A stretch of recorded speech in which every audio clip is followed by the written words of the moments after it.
Hello and welcome into Live from the Plains with Daniel Locke and Logan Fowler. Happy Labor Day to everyone out there. Auburn coming off a big win against the Alabama A&M Bulldogs on Saturday night. We're going to talk about that and more. Logan, how are you today? Doing all right, man. I'm a little Good. tired, but we're pushing Yeah, it's a long weekend for sure. that it was. So 73-3, Auburn's first time putting 70 points on the board, and you figured out when the last time was, right? Tying the most points they've scored since 2003. Gotcha. Yeah, an offensive explosion for sure. And we definitely got a good look at what this revamped room could be capable of. Bear in mind, it was Alabama A&M, definitely an inferior opponent, and I feel like what Auburn's able to do this coming Saturday will be a lot more telling. But that conversation will be one that will take place later in the week. But ultimately, I thought that this game was impressive. Yeah, I mean, regardless of who your opponent is, going out and putting 73 points up on the board is it's impressive. And for Auburn fans, it's impressive just because you've struggled with teams like this before. You've struggled in season openers before. Um, Definitely a refreshing sight to see, them air it out. It seemed like every pass they threw was just a bomb down the field. So yeah, I mean, it was definitely impressive. But I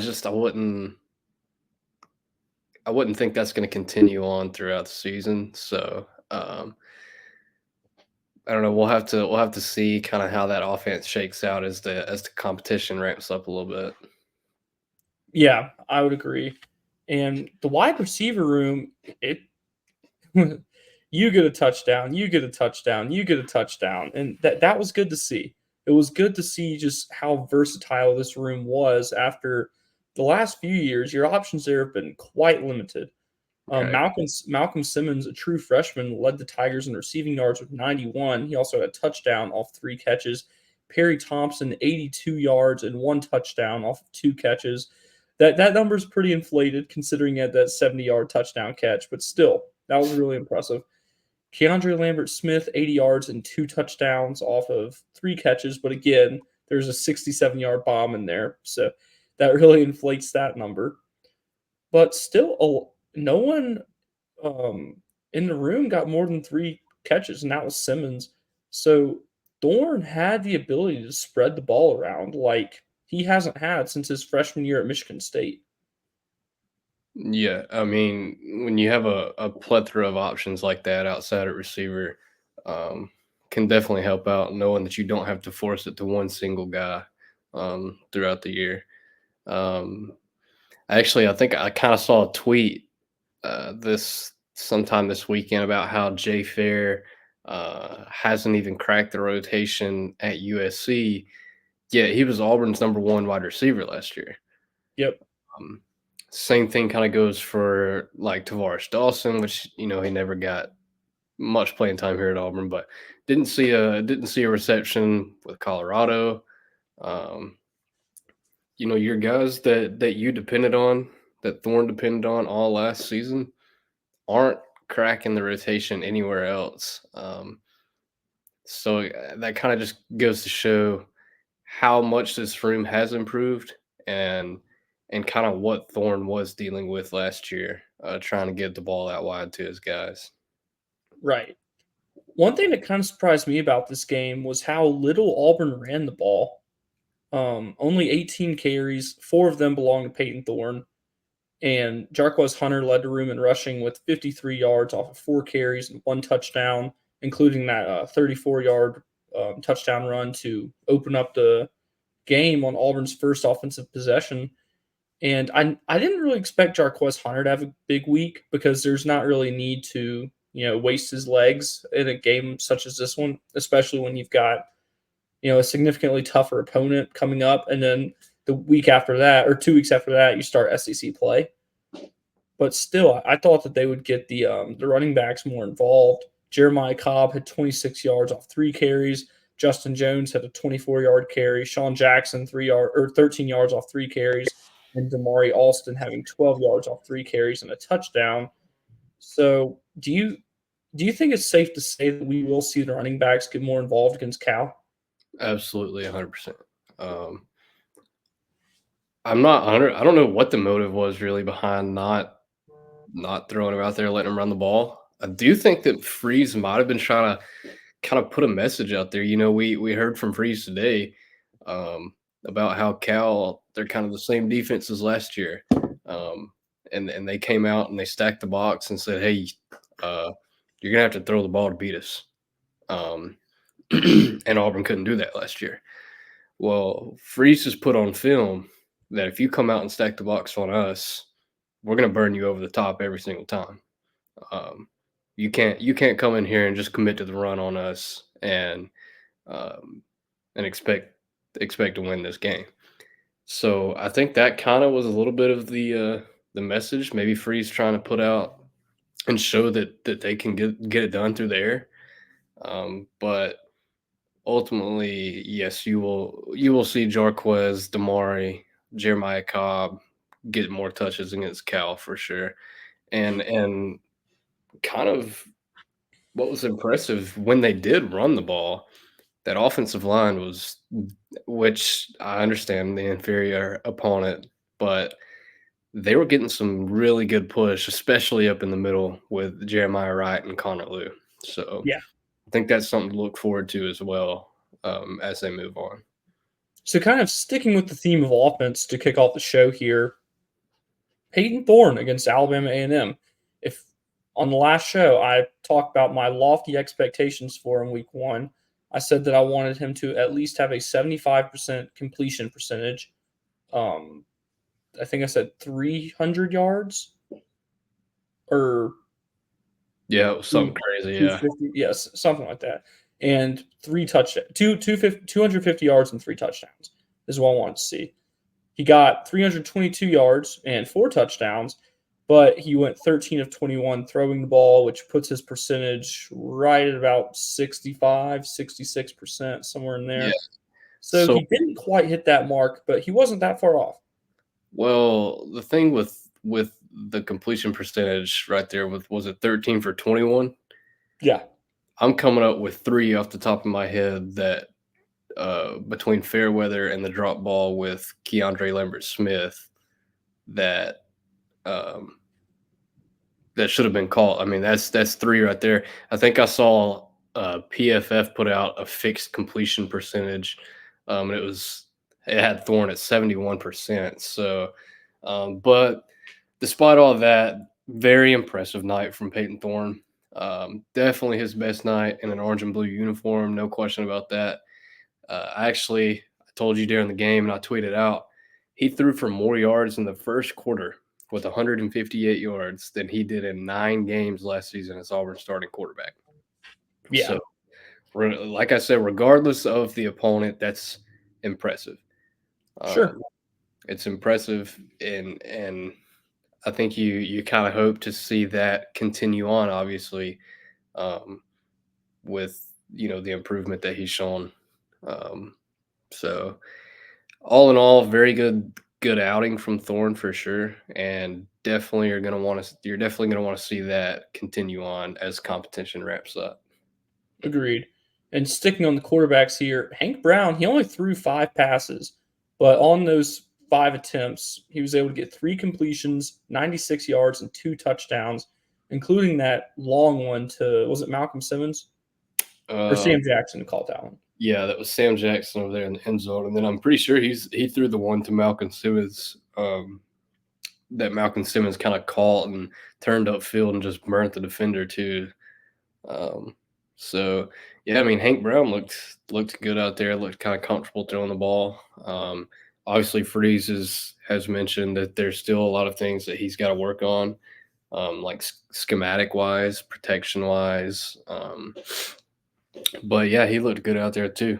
Um, and and even talking today about the quarterbacks with Freeze, and I kind of mentioned that there's still some things that Thorne messed up on, and everybody talked about how Freeze ripped Thorne a new one on the sideline obviously being up by whatever the score was at that time. But he talked about, hey, now I've got this tablet. I can go over there and say, hey, what do you see? Or what do I see that you don't see? So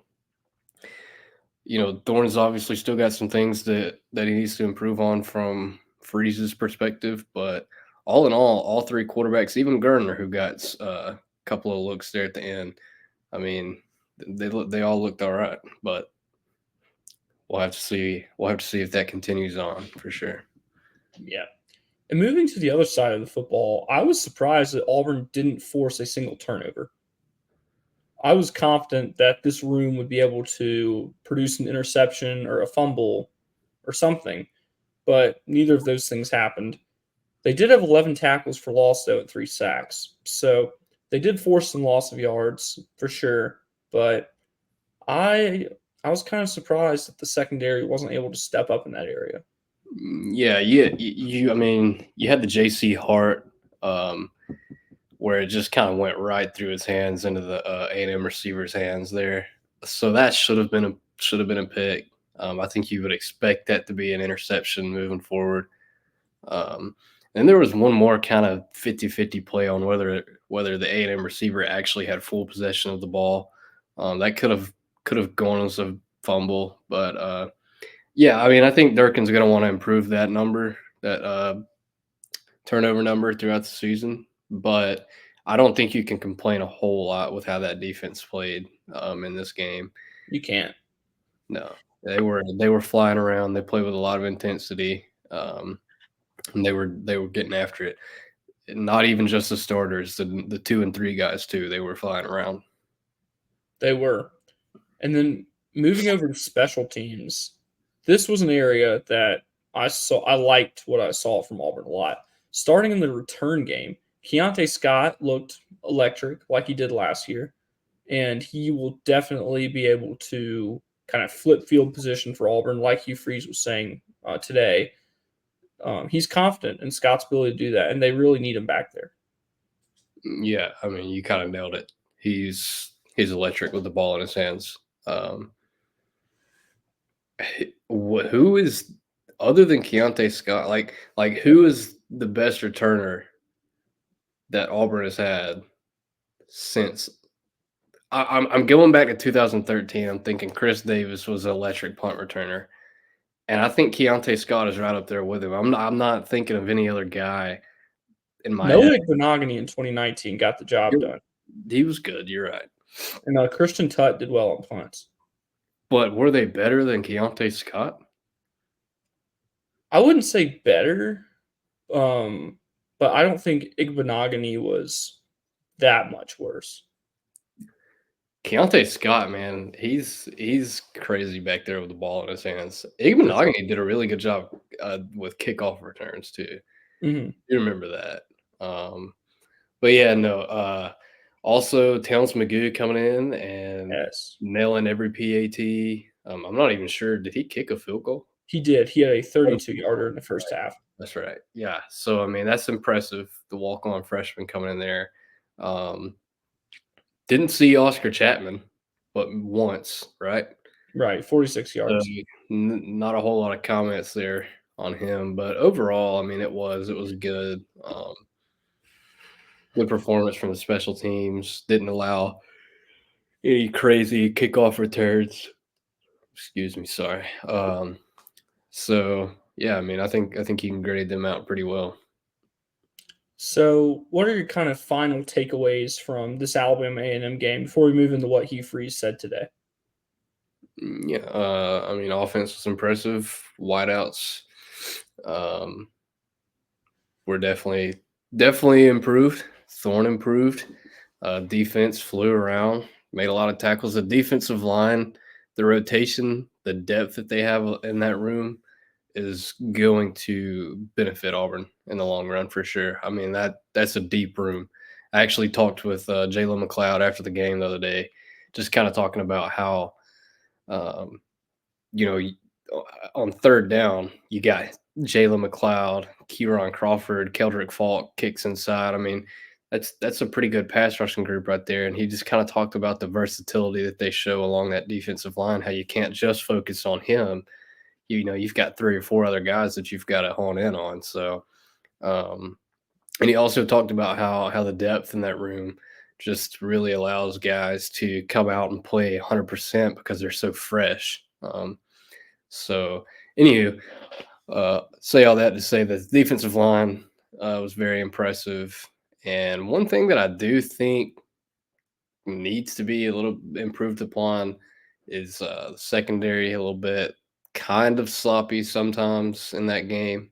Um, and then obviously Free spoke in the post game the other night about the 2 15-yard penalties and a couple of turnovers they want to get cleaned up. But overall, very good performance, very impressive. Um, and I'm ready to see what they can do against Cal next week. Yeah, I would kind of echo a lot of those same points. I definitely feel like the wide receiver room stole the show, Mm. which, as much as we've heard about them this offseason, I definitely expected that. Um, I'm kind of surprised there wasn't more separation there. Like I thought that one of those guys was going to kind of separate himself from the rest a little bit on the stat sheet, but we really didn't see that happen.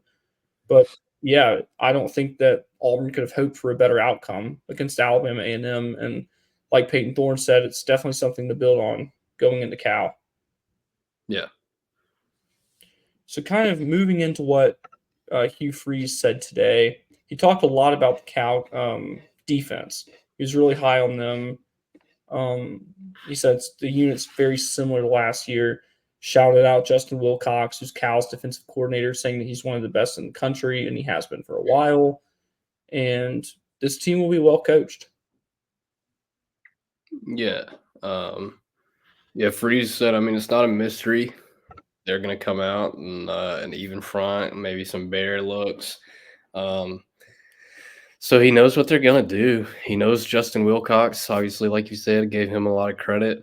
Said they've got a lot of returners. Kind of mentioned the defensive ends, both 44 Xavier Carlton and number 7 David Reese. Um, Talked about the linebackers, how hard they play and how aggressive they are, and shouted out their secondary, saying that they're an athletic group. So he talked about obviously the way that they played them last year. Like I mentioned previously, stacking the box, kind of forcing them to, say, hey, uh, you're not going to run the ball on us. Prove to us that you can throw it. Um, so, you know, I don't, I mean, I think that he obviously had more to say about this defense than he did last week with the A&M defense. So I don't know. I think it'll be interesting to see that matchup. I think it will be too. And like we were talking about earlier with the revamped receiver room, I think that Auburn is better equipped for that kind of game than they were a year ago. Yeah. I mean, Auburn, you had Rivaldo Fairweather kind of win Auburn that game last year by himself there at the end. I mean, him and Thorne had a connection on there on that last drive um, to win the game. Which now you don't have to rely so heavily on one guy. I mean, I think the Cal defense is going to be in for a bit of a surprise. Um, just kind of going back to last year. I mean, it's just not the same squad. So I think this Auburn offense will give them fits, especially in the secondary. I think so too. A lot more separation, and I think that they'll be able to flip the game that way. And your running back room is just as good. So a lot of options there. This Auburn team can put points on the board in a variety of ways. So they're just a lot harder of a team to stop defensively. So I agree that I think that this Auburn team will give Cal a significantly harder time on the defensive side of the ball.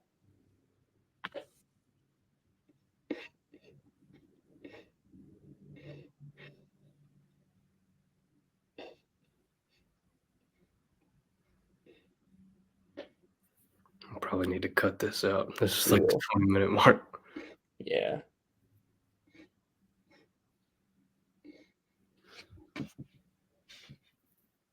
That's a good thing about not being live. Yeah, I think it was started right at the 20-minute mark. Yeah, it'll be easy to find on the audio recording. Okay. Want to talk about what Freeze said on the freshman receivers? Yeah. Okay. I'll kind of bring it back in here in a second. All right. Actually, I'm going to take a sip of water.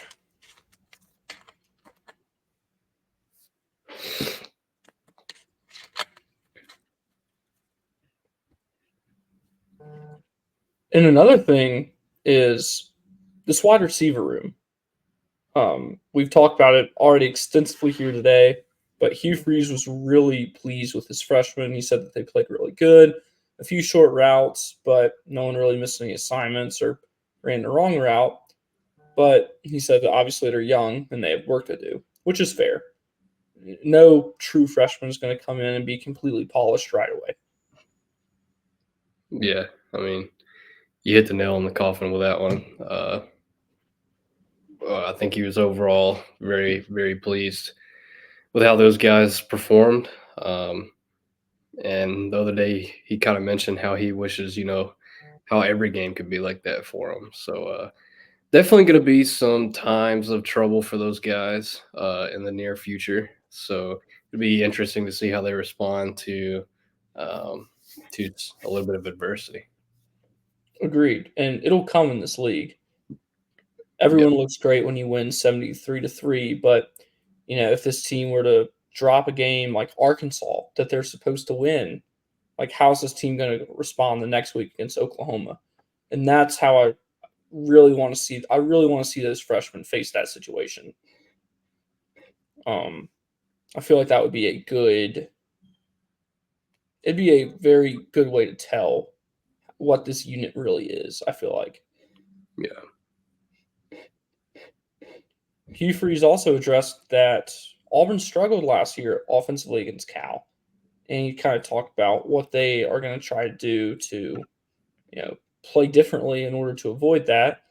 And he said that he wants to prove to the college football world that this team can be, as he said, a fundamental scoring machine against a team that plays really good defensive football, and that it'll be a good test for Auburn. And I don't think that that could be more true.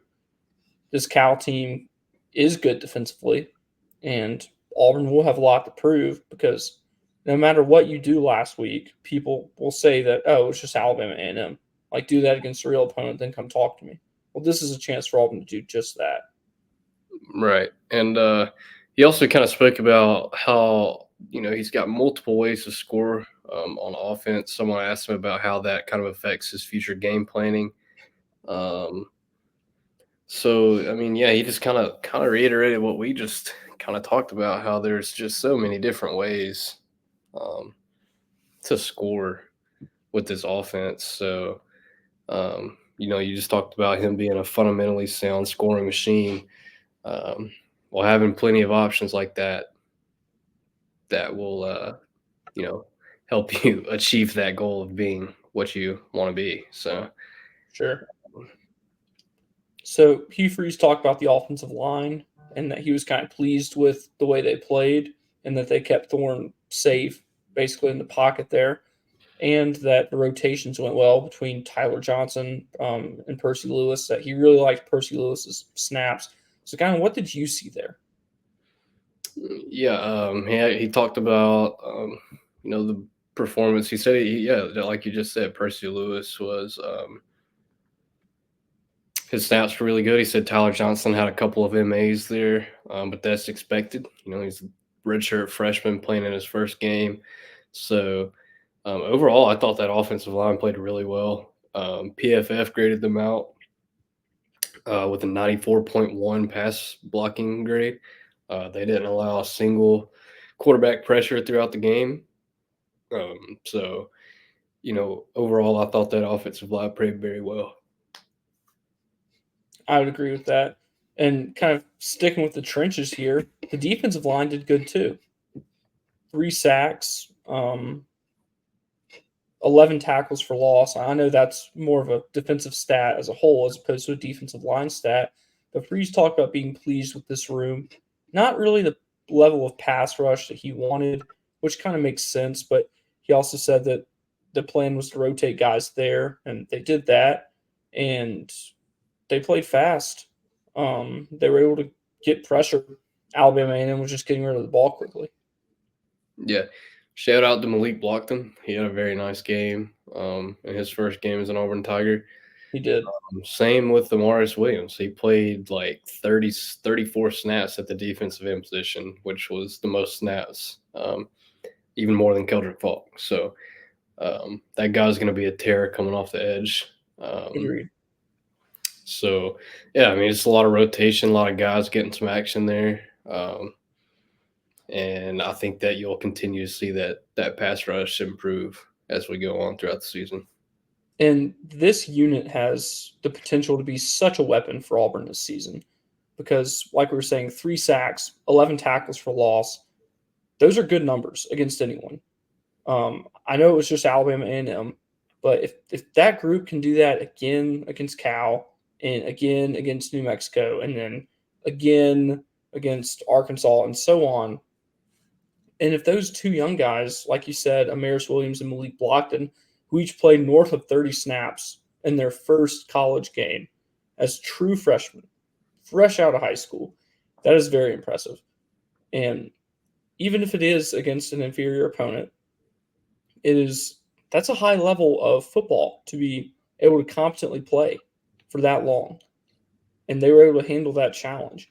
So I really like what this room showed, and I think that they have the potential to be something special as the season goes along and they get more chemistry with guys such as Keldrick Falk and Jason Jones.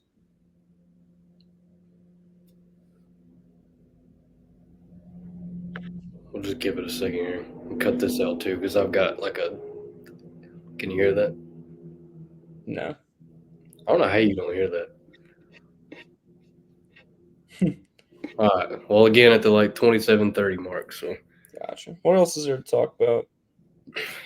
We've really kind of hit everything. I mean, we've pretty much hit everything he talked about. Gotcha. So we can move ahead to the recruiting a little bit. Yeah. Cool. I'm going to take a sip.